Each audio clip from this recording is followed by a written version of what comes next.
जो मुझे मेन सत्संग बार बार गुरु जी याद दिला रहे हैं वो लंगर प्रसाद के हैं।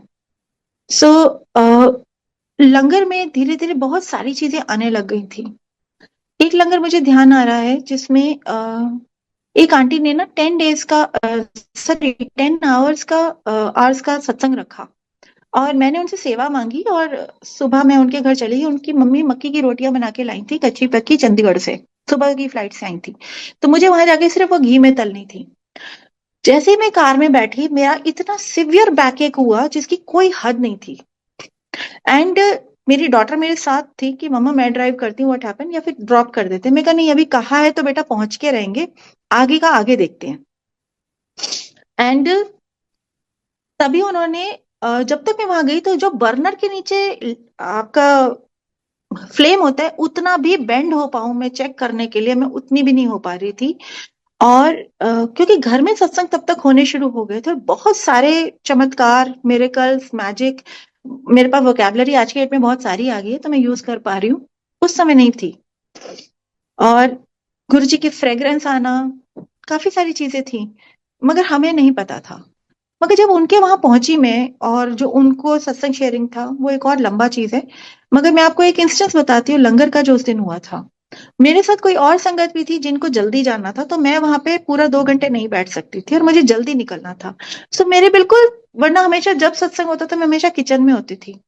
वो सत्संग ऐसा था जिसमें मैं गुरुजी के दरबार में बिल्कुल गुरुजी के सामने बैठी थी सोफा पे। और मैं देख रही थी। मैंने कहा गुरुजी मुझे आपके यहाँ से ना सिर्फ जल प्रसाद लेके जाना है और मैं लंगर प्रसाद छोड़ के जा रही हूँ, आप मुझे लंगर नहीं खिलाओगे? और तभी वो आंटी आती है और मुझे कहती है कि मैंने भोग लगा दिया, तुम बिना लंगर के नहीं जाओगी। उस दिन उस लंगर की थाली को देख के जो मेरी आंखें भरी, मैंने बहुत लंगर खाए थे मगर उस दिन शायद उस लंगर की मुझे सबसे ज्यादा जरूरत थी। मैंने वो लंगर लिया। उन्होंने बहुत सीमित लंगर रखा था। एक रोटी, क्योंकि मक्की की थी तो उसके 2 टुकड़े करे हुए थे, सीमित। उतना ही थोड़ा सा साग, थोड़ा सा गुड़, मीठा और चटनी, बिल्कुल कुछ भी एक्स्ट्रा नहीं था। जैसे बहुत जगह सत्संग में जा जाके मैं खा खा के थक चुकी थी। बहुत सीमित था उनके वहां का लंगर। वो लंगर खाया वहां पे, टूटे फूटे, पूरा पूरा broken body, broken back cake. उसके साथ में वहां पादुका तक गई, गुरुजी के चरण तक, और मैंने माथा टेका। मेरी डॉटर को इतना गुस्सा आ रहा था कि मतलब तुम्हें सारे प्रोटोकॉल पूरे करने, तुम दूर से नहीं कर सकती हो, अभी भी तुम्हें नीचे झुकना है, जबकि झुका भी नहीं जा रहा है। मगर मैं नहीं झुक रही थी, वो गुरुजी करवा रहे थे। मैं झुकी, ऊपर उठी। जब तक मैं शू रैक के पास पहुंची, उनके घर के बाहर जो था, तब तक मैं 70% ठीक हो चुकी थी। गुरुजी की अपार अपार कृपा, उन्होंने अपने लंगर की महिमा बहुत बार समझाई थी। मगर that was a very profound miracle जो मैंने अपने साथ एक्सपीरियंस किया था। मिर्ची वाला और ये सरसों के साग वाला, अगेन ये भी सरसों का साग ही था, मक्के की रोटी।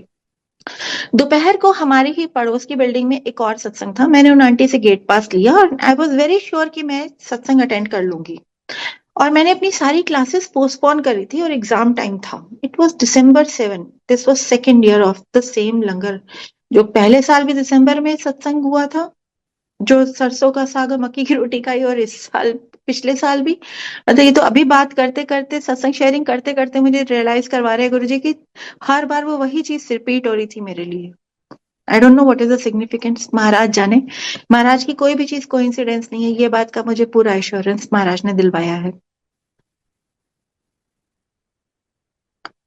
दोपहर के उस सत्संग के लिए मैंने क्लासेस तो सस्पेंड करी, मगर मुझे पता नहीं नींद ही आ गई। मेरे घर से वॉकेबल डिस्टेंस था, 5 मिनट की वॉकिंग थी, मैं उतने में भी सो गई और मेरा सारा सत्संग मिस हो गया। मुझे बहुत बुरा लगा कि यार मैंने इनको बोला मैं पहुंचूंगी और मैं मतलब बगल में होते हुए नहीं पहुंच पाई। मगर हम किस समय पहुंचेंगे ये हमें नहीं पता होता। और मुझे गुरुजी की आवाज आती है कि जाओ जाके लंगर खा के आओ, शुक्राना कर। एंड मैंने कहा मतलब सिर्फ खाना खाने के लिए जाऊंगी? तब तक घर में बहुत सारे सत्संग हो रहे थे, तो आपके घर में इतने सारे सत्संग हो रहे हैं, आप कहाँ कहाँ जाओगे ना। बट ऐसा नहीं है। गुरुजी को जिधर आपको पहुंचाना है, जिधर से जो खिलवाना है वो खिलवाएंगे। क्योंकि वो गुरुजी का सत्संग होता है, वो गुरुजी का लंगर प्रसाद होता है, वो किसी फ्रेंड का या किसी संगत का या किसी अंकल आंटी का नहीं होता। वो सिर्फ और सिर्फ महाराज की मेहर और कृपा होती है, जो अनंत रूप में बरस रही होती है उस लंगर प्रसाद में। उन आंटी के वहां मैं सिर्फ लंगर प्रसाद के टाइम पे पहुंची। लास्ट आरती हुई and I was there for langar prasad. Langar prasad and satsang sharing, only two things. तो मैंने मॉर्निंग वाला कैसे मेरा पीठ का दर्द ठीक हुआ है 70%, वो जैसे ही शेयर किया मैं अनदर 20% ठीक हो गई थी। और वहां फिर लंगर प्रसाद खाया। दूसरा लंगर प्रसाद खा चुकी थी, घर में पता नहीं और कितना अटर पटर खा चुकी होंगी, याद नहीं मुझे। उन आंटी का जिनकी सुबह गई थी, उनका सत्संग शाम को 5 बजे खत्म होना था, सुबह 7 बजे से स्टार्ट था। उन्होंने मुझे जाते वक्त कहा था कि तुम शाम को जरूर आना। तो मैंने सोचा यार सारे दिन की क्लासेस पोस्टपोन करी है, तो 5 बजे तो मुझे क्लासेस अटेंड करनी है अपनी। मैं ऐसा करती इनका मन रखने के लिए 3 से 4 के बीच में थोड़ी देर होकर आ जाऊंगी, ताकि बॉदरेशन ना हो। अभी तो मैं बेटर फील कर रही हूँ। बट गुरुजी की प्लानिंग अपरंपार होती है। गुरुजी ने मुझे वो दूसरा लंगर खिलाने के बाद फिर सुला दिया। मैं कभी भी दिन में सोती नहीं हूँ, कभी भी नहीं। मगर गुरुजी ने मुझे इतना सुलाया उस दिन, दूसरा लंगर खिलाया और फिर सुलाया। वो लंगर खाते ही मैं जब उठी, I realize I was left with no time. उन आंटी का घर ऑलरेडी 8 किलोमीटर और बैंगलोर में 8 किलोमीटर मतलब 1 घंटे का टाइम। आप जल्दी से नहीं पहुंच जाओगे, distance is measured in time here. और मैं उठी, 4 बज चुके थे, 5 बजे तो सत्संग खत्म। मैंने कहा यार मैं फिर लंगर के टाइम पे ही पहुंच रही हूँ। और गुरुजी महाराज ने मुझे रास्ता नपवाया और फिर से लंगर और सत्संग शेयरिंग के लिए भिजवाया।